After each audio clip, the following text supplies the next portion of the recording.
तो देखो जो इंडिया का जो टोटल लैंड मास है, लैंड मास मीन्स देखो लैंड मास कर सकते हैं, ये लैंड मास है पूरा, ये पूरा लैंड मास, ये हम लोग का एरिया होता है। बट लैंड मास, ये पूरा लैंड मास, ये जो आपको दिख रहा है, ये सब बाउंड्री, ये पूरी बाउंड्री जो है ये लैंड मास, ये लैंड मास कितना है 3.28 मिलियन स्क्वायर किलोमीटर है।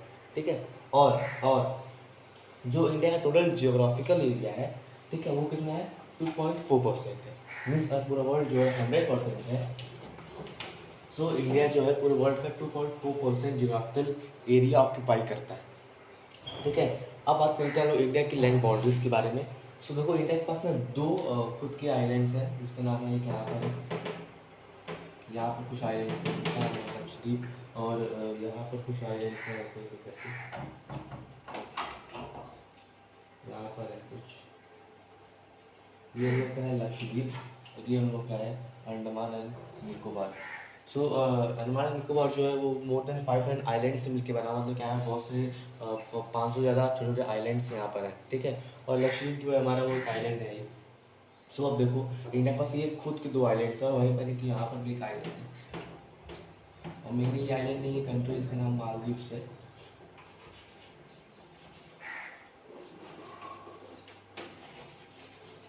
मालदीव्स नाम है इसका। ठीक है, अब देखो इंडिया की जो कोस्टल बाउंड्रीज है, कोस्टल बाउंड्री मीन्स, कोस्ट मतलब होता है इंडिया का ये जो पूरा पार्ट है इतना, ये पूरा यहाँ से लेके ये गुजरात का पार्ट, ये जो है पूरा 3 साइड से वाटर से घिरा हुआ है। ठीक है, सो इसी को हम लोग कोस्टल बाउंड्री कहते हैं, मतलब कि ये जो है बाउंड्री, ये सब बाउंड्री है, यहाँ से ये सब गुजरात, महाराष्ट्र, गोवा, तमिलनाडु, कर्नाटक, उड़ीसा, ये सब जो वो यहाँ पर जो बाउंड्रीज है, ये सब उनका है कोस्टल बाउंड्रीज है।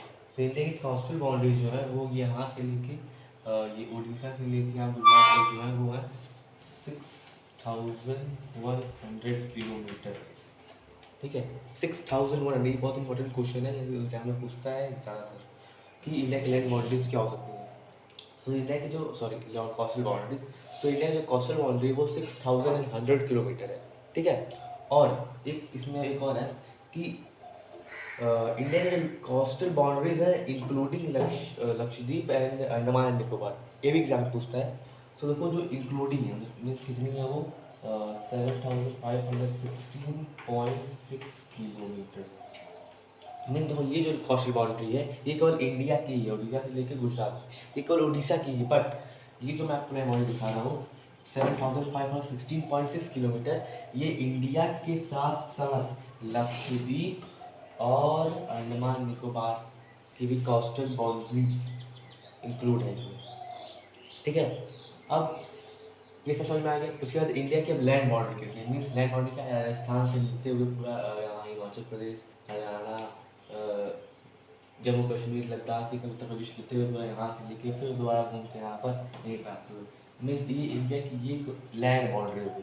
ठीक है, अब समझ में आया। देखो लैंड बाउंड्री जो होती है जिसके अगल बगल लैंड होता है, ठीक है, और कोस्टल बाउंड्री वो होती है जिसके अगल बगल वाटर होता है। सो इंडिया की जो लैंड बाउंड्री है वो है 15,600 किलोमीटर।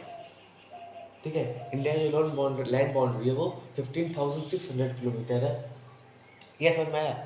ठीक है, अब देखो इंडिया की ना कुछ कोस्टल कंट्रीज भी हैं, सॉरी कुछ नेबरिंग कंट्रीज भी हैं, जैसे कि यहाँ पर ये पाकिस्तान हो गई, यहाँ पर चाइना हो गया, ठीक है, यहाँ पर नेपाल हो गया, यहाँ पर भूटान हो गया, ये यहाँ पर म्यांमार हो गया, ये यहाँ पर एक खूबसूरत आइलैंड है इसका हम लोग नाम देते हैं श्रीलंका, और ये मालदीव्स हो गया। ये देखना ये आइलैंड नहीं है, ये कंट्री है दूसरी, मतलब आइलैंड जैसी कंट्री है, ये कंट्री है मालदीव्स की। ठीक है, सो ये इंडिया की जो है नेबरिंग कंट्री है ये। तो देखो जो अब जैसे कि एक इमेजरी लाइन यहाँ पर बनी हुई है, जैसे कि जो शो करती है कि इंडिया पाकिस्तान अलग अलग है। ठीक है, अब मैं भी कहीं ऐसे ही ऐसे एक लाइन बना दूँ और फिर कहूँ कि ये मेरा है, ये मेरा है, ये तुम्हारा है, मतलब इतना पार्ट मेरा है इसके इधर, इतना पार्ट मेरा है इसके इधर, इतना पार्ट तुम्हारा है। तो मान लो बाई चांस कभी कुछ हुआ और लाइन मिल जाती है तो फिर ये तो पता ही चला है कौन मेरा है कौन किसका है। उसके लिए जो है इंडिया पाकिस्तान को डिवाइड करने के लिए एक इमेजरी लाइन बनाई गई है जो कि यहाँ से लेके ऐसे ये आपको मैप्स में कहीं देखने को नहीं मिलेगी, बट ये इमेजिनरी लाइन होती है। अगर आपसे कोई बोलता है कि which line divide India and Pakistan, तो आप बोल सकते हो ये वाली लाइन, और इस लाइन के नाम है रेड क्लिफ।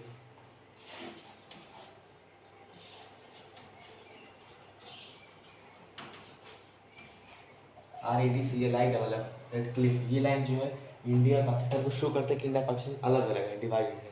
ये आपको मैप्स में और रियली देखने नहीं मिलेगी, बट एक मेरी लाइन बनाएगी।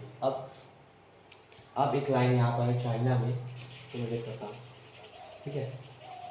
जो सब कंट्रीज़ के लिए, सब कंट्रीज़ के लिए जो मतलब थोड़े बड़ी बड़ी कंट्रीज़, देखिए देखो, अब नेपाल भूटान जो इसमें अटैच है इंडिया में ही, हाँ पाकिस्तान में अटैच है, बट ये बहुत बड़ी कंट्री है। बट ये देखो इंडिया भूटान और नेपाल जो छोटी कंट्रीज है, इसीलिए इनके लिए कोई लाइन नहीं बनाई गई है, ठीक है। सो अब देखो और यहाँ एक बांग्लादेश भी है, इसके भी कोई लाइन डिवाइड करने की नहीं बनाई, तो ये मेनली अटैच ये ज़्यादातर। सो यहाँ पर एक लाइन होती है, यहाँ पर एक लाइन है, ठीक है। इसका नाम है मैक मोहन, MCMOHAN, मैक मोहन का नाम है, ठीक है। और ये लाइन जो है इंडिया और चाइना को डिवाइड करती है। और ये लाइन कब बनाई गई थी, जब इंडिया और चाइना का, सॉरी,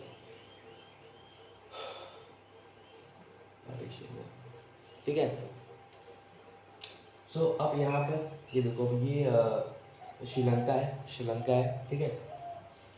यहाँ पर भी लाइन आती है, इसको लोग कहते हैं पार्क स्ट्रीट। क्या कहते हैं? Park street. पार्क स्ट्रीट कहते हैं, इसको मैं आगे देता हूँ, PALK, पार्क, STARIT। देखो ये स्ट्रेट STARIGST स्ट्रेट नहीं है, ये STARIT वाला स्ट्रेट है, ठीक है। तो फिर याद करते हैं, देखो जो लाइन इंडिया पाकिस्तान को डिवाइड करती है उसे हम लोग कहते हैं रेड क्लिफ। जो लाइन इंडिया और चाइना को डिवाइड करती है उसे हम लोग कहते हैं मैक मोहन। और जो लाइन इंडिया और श्रीलंका को डिवाइड करती है उसे हम लोग कहते हैं पार्क स्ट्रीट। यह समझ में आया? ये समझ में आया? अब देखो, हम लोग बात करते हैं फिर से इंडिया की। तो यहाँ जो इंडिया का नदर्न मोस्ट पॉइंट है, नदर्न मोस्ट पॉइंट मतलब उसके बाद चाइना आ जाता है, पाकिस्तान आ जाता है, कि वो इंडिया का नॉर्थ सबसे लास्ट पॉइंट है, उसके बाद वो दूसरी कंट्री आ जाती है, ठीक है। जो इंडिया का नदर्न मोस्ट पॉइंट है वो यहाँ पर है, वो यहाँ पर है। इसका नाम है, क्या नाम है? सियाचिन, SIACHEN। जी कहाँ पर है? लद्दाख में है, लद्दाख में है, ठीक है। ये मैं ये समझता हूँ, आपको थोड़ी दिक्कत होगी, ये समझता था, मैं समझता हूँ, मैं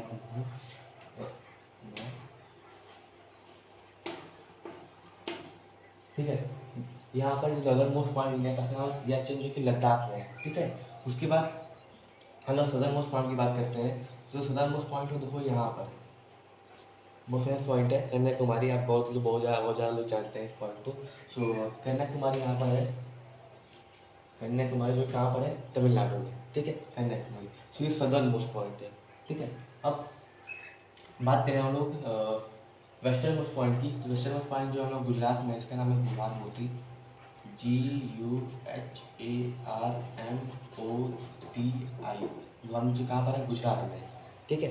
अब ईस्टर्न मोस्ट पॉइंट के बारे में बात करें तो जो कि यहाँ पर है अरुणाचल प्रदेश में, इसका नाम है किबिथु, KIBITHU, किबिथु, जो कहाँ पर है? कहाँ पर है? कहाँ पर है? अरुणाचल प्रदेश में, ठीक है। ये पूछ सकता है, पूछ सकता है आपको कि name the northern most point of India, name the southern most point of India. Exam में पूछ सकता है, तो बहुत इंपॉर्टेंट है, ये लर्न करना बहुत इंपॉर्टेंट है, क्योंकि एग्जाम में पूछ सकता है। अब देखो, अब मैं बात करूँगा कि इंडिया के नदर्न मोस्ट पॉइंट से लेके सदर्न मोस्ट पॉइंट में डिस्टेंस कितनी है, कितने किलोमीटर में, मतलब ये है। तो क्या होगा ये? 3214 किलोमीटर। कितना है? 3014 किलोमीटर। एंड इंडिया के वेस्टर्न मोस्ट पॉइंट से लेके ईस्टर्न मोस्ट पॉइंट के बीच में कितनी डिस्टेंस है? तो यहाँ पर ड्रॉ करोगे, ऐसे जाएगी लाइन, ये कुछ ये देखिए, कोई बात नहीं, कितनी पहला आपने ऐसे कुछ लाइन जाएगी, थोड़ी सी गलत हो गई है, ऐसे जाएगी, ठीक है। ठीक है, इसकी जो डिस्टेंस है वो है 2933 किलोमीटर। ठीक है। तो इंडिया के नदर मोस्ट पॉइंट से लेकर सदर्न मोस्ट पॉइंट की जो डिस्टेंस है वो है 6214 किलोमीटर। और इंडिया के वेस्टर्न मोस्ट पॉइंट से लेकर इंडिया के वेस्ट ईस्टर्न मोस्ट पॉइंट के बीच जो डिस्टेंस है वो है 2933 किलोमीटर। ठीक है, ये समझ में आया? अब टाइम वेरिएशंस मेनली होती है, टाइम वेरिएशंस होती है जैसे कि नहीं, जैसे कि ये गुजरात है ना, तो गुजरात अगर यहाँ पर है तो यहाँ पे गुजरात यहाँ पर है तो अरुणाचल प्रदेश यहाँ पर है। ठीक है, सो इन दोनों बीच में 2 मिनट का लैप है, मीन्स 2 मिनट का गैप है। अगर यहाँ पर 10 बजे यहाँ 12 बज रहे होंगे, ऐसा क्यों होता है? चलिए तो इसी बारे में ऐसा क्यों होता है तो मेरे से देता हूँ।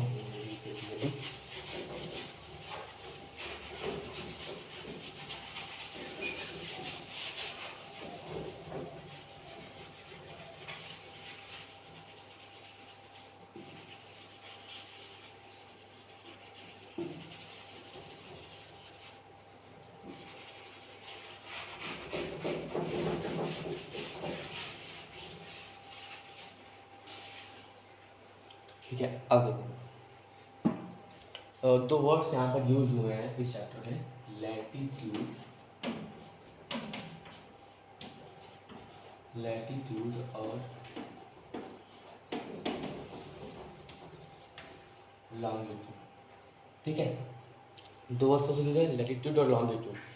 अब देखो इस नाम से क्लियर हो जा रहा है लैटिट्यूड, इसमें 4 वर्ड्स क्या है? लेटी, लेटी मतलब क्या? जो लेटी हुई उसे जाता है, उसे हम लोग लैटिट्यूड कहते हैं। ठीक है, सो इसके नाम से मतलब कि जो लाइन जो होती हैं वो हॉरिजॉन्टली लेटी हुई होती है, मतलब हॉरिजॉन्टल होती है, हम लोग लेटिट्यूडनल लाइन्स कहते हैं। और लॉन्गिट्यूड मीन्स जो लाइन बड़ी है बहुत। ठीक है, लॉन्गी मीन्स बड़ा ऐसे होना शो कर रहा है, तो जो लाइन बड़ी होती हैं या वर्टिकली होती हैं उसे हम लोग लॉन्गिट्यूडनल लाइन्स कहते हैं। ठीक है, ये लॉन्गिट्यूड भी कहते हैं।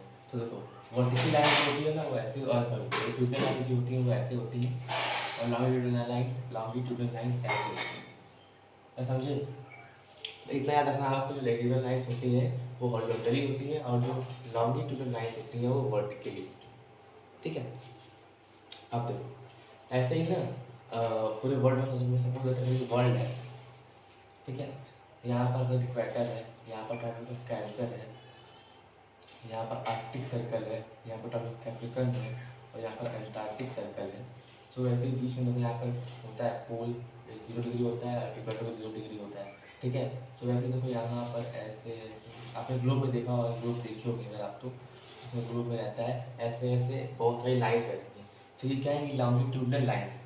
ठीक है, क्योंकि ये हॉरिजॉन्टल नहीं है, और ये होती है 360।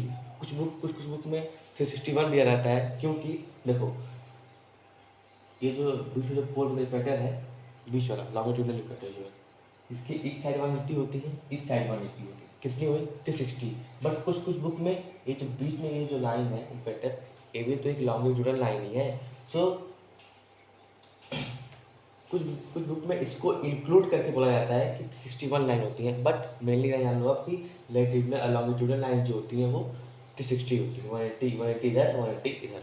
ठीक है, सो और लॉन्ग लैटिट्यूडनल लाइन्स होती हैं, मीन्स ऐसे ये लिखी हुई लाइन्स वो 180 होती हैं।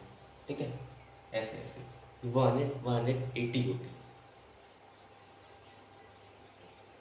सो अब देखो ऐसे ही ना अब इंडिया है, इंडिया में बहुत ऐसे लाइन्स हो गए, ऐसे ऐसे लॉन्गिट्यूडनल, और ऐसे बहुत सारे रेगुलर लाइन्स थी क्रॉस करती गई। तो देखो ये भी सब जो होती है ना सब इमेजिनरी लाइन्स होती हैं, ये आपको मैप में देखने को पड़ेंगी, मिलेंगी अपने आपके मैप में देखने को नहीं मिलेंगी, ये मेनली केवल ग्लोब में देखने को मिलेंगी और रियल में एग्जिस्ट नहीं करती, बस ये इमेजिनरी लाइन से बनाई गई है ताकि जो लोग टाइम वेरिएशन से उसके बारे में पता चले कैसे टाइम वेरिएशन होती है, और बहुत सारे पर्पज है बनाने के लिए इसके, बट मेनली जो टाइम वेरिएशन है सो